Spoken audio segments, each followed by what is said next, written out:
Hi everyone, in this video, we will see a car creation application. Let's open a new part file. We will see the car design application. Here, I have a macro tab, and from there I will launch my car design application. The customized application opens, wherein I can select the type of car. And I can enter the basic values for my car, like wheelbase, track width, and wheel radius. Now, I will click the Create Car button, and a basic car with my customized values will be created. The entire process to generate car body and wheels is completely automated.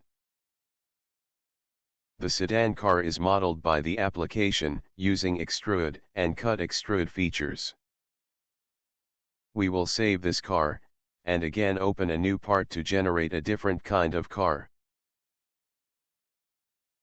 Again launching the application, and selecting SUV this time.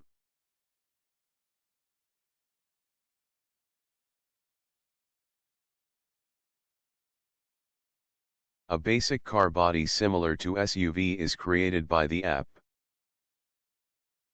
The wheels look small. We will suppress the earlier model, and create a new car again with big wheels. The new SUV is created. Let's save this. We can create as many cars as we want using this app.